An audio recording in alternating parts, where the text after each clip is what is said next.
दोस्तों, आज हम सुनेंगे सोमवार की व्रत कथा। प्राचीन काल की बात है। एक गांव में एक साहूकार रहता था। साहूकार बहुत धनी था, लेकिन उसकी कोई संतान नहीं थी। साहूकार अपने वंश को लेकर हमेशा चिंतित रहता था। साहूकार भगवान शिव को प्रसन्न करने के लिए सोमवार का व्रत रखता था और व्रत के दौरान भगवान शिव पार्वती की पूजा करता और शाम को शिवलिंग पर दीपक जलाता था। साहूकार की पूजा अर्चना को देखकर एक दिन माता पार्वती ने भगवान शिव से कहा, हे प्रभु, ये साहूकार आपका परम भक्त है। प्रति सोमवार को विधि विधान से आपकी पूजा करता है। मुझे लगता है कि आपको उसकी मनोकामना पूर्ण करनी चाहिए। शिवजी ने पार्वती जी की बात को सुनकर कहा, हे गौरी, ये संसार एक कर्म क्षेत्र है। जैसे एक किसान अपने खेत में बीज बोता है तो कुछ वक्त बाद उसे पेड़ मिलता है, उसी तरह इस संसार में आदमी जैसा कर्म करता है उसे उसका वैसा ही फल मिलता है। भगवान शिव बोले कि इसके कर्मों में संतान सुख नहीं है, लेकिन माता पार्वती ने भोले भंडारी से दोबारा आग्रह किया और कहा, हे नाथ, फिर भी आप इसकी मनोकामना पूर्ण कर दीजिए। यह आपका परम भक्त है। अगर आपने अपने भक्तों की इच्छा को पूर्ण नहीं किया तो वो आपकी पूजा आराधना क्यों करेंगे? माता पार्वती के इतना आग्रह करने पर भगवान शिव ने कहा, यह साहूकार बहुत धनवान है और इसके कोई पुत्र नहीं है, इसलिए ये सदैव चिंतित रहता है। लेकिन इसके भाग्य में संतान योग भी नहीं है। लेकिन तुम्हारे आग्रह करने पर मैं इसे पुत्र प्राप्ति का वरदान दे देता हूँ। लेकिन इसका जो पुत्र होगा वो केवल 12 सालों तक ही जीवित रहेगा। फिर एक रात्रि शिवजी ने साहूकार को स्वप्न में दर्शन दिए और कहा कि उसको जल्द ही पुत्र रत्न की प्राप्ति होगी, लेकिन उसका पुत्र दीर्घ आयु नहीं रहेगा, बल्कि केवल 12 वर्ष तक ही जीवित रह पाएगा। यह बात सुनकर साहूकार ना तो प्रसन्न हुआ और ना ज्यादा दुखी हुआ। साहूकार ने इस बात को सुनकर भी पूजा अर्चना जारी रखी और कुछ दिनों बाद साहूकार की पत्नी गर्भवती हो गई और उसने एक सुंदर बालक को जन्म दिया। बालक के जन्म से घर पर हर्षो उल्लास का माहौल था, लेकिन साहूकार खुश नहीं था, क्योंकि उसको पता था कि उसके बालक का यह जीवन केवल 12 वर्ष तक का ही है और उसने किसी को भी यह बात नहीं बताई थी। जब साहूकार का बालक 11 वर्ष का हुआ तो साहूकार की पत्नी ने कहा कि अब इसका विवाह कर देना चाहिए, लेकिन साहूकार ने मना कर दिया और उसे शिक्षा के लिए काशी भेज दिया। साहूकार ने बालक के मामा को बुलाया और पैसे देकर उन्हें बालक के साथ काशी जाने का आदेश दिया। फिर साहूकार ने मामा भांजे से कहा कि वह काशी जाते समय रास्ते में यज्ञ करते हुए और ब्राह्मणों को भोजन कराते हुए ही जाए। दोनों मामा भांजों ने ऐसा ही किया। काशी जाते वक्त जिस रास्ते से मामा भांजे गुजर रहे थे, उसका राजा अपनी पुत्री का विवाह एक ऐसे राजकुमार से करवा रहा था जो कि काना था, यानी उसे एक आंख से दिखता नहीं था। दूल्हे का पिता इस बात से चिंतित था कि अगर दुल्हन पक्ष को यह पता चल गया कि दूल्हा काना है तो राजकुमारी विवाह के लिए मना कर देगी।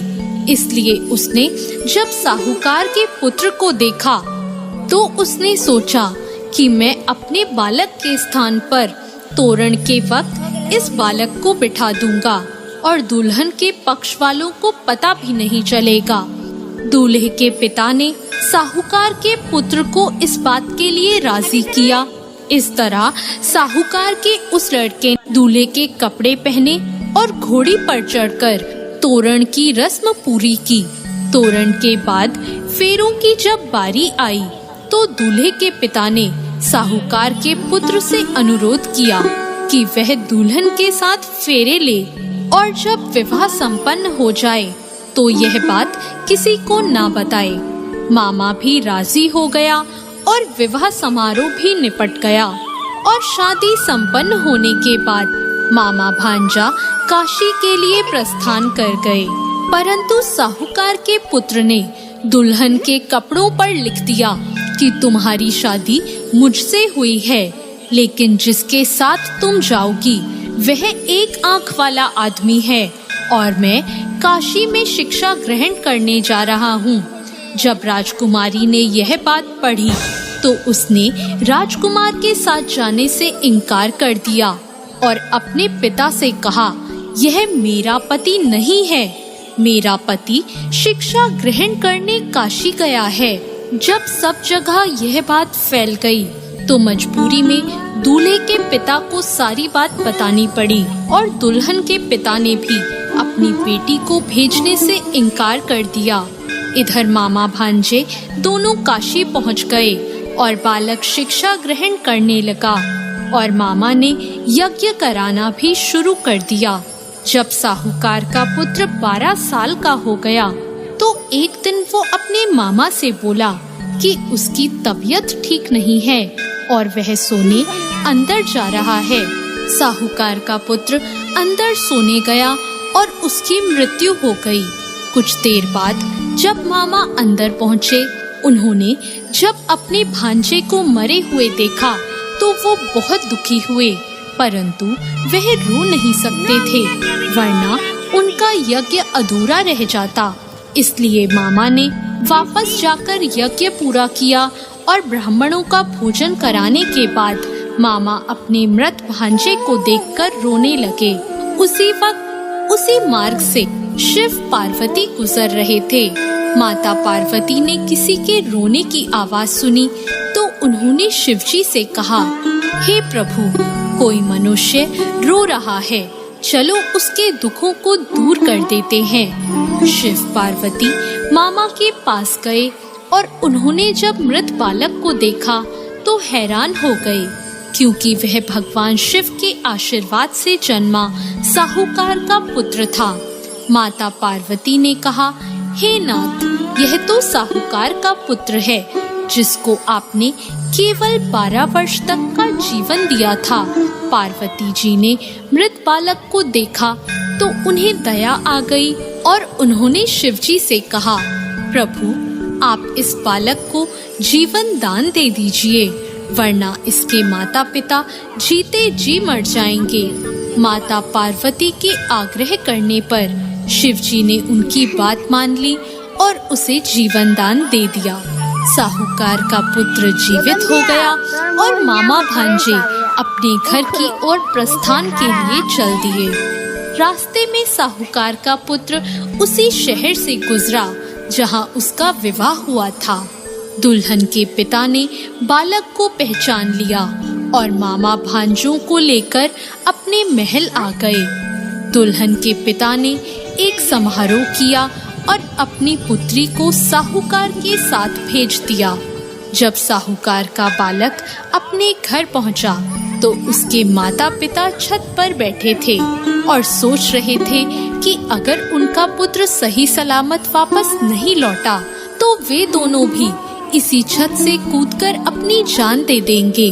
पर उसी समय उसके मामा वहां आ गए और उन्होंने बताया कि उनका पुत्र जीवित है और विवाह करके वापस लौटा है। साहूकार ने अपने बालक को जीवित देखा तो खुशी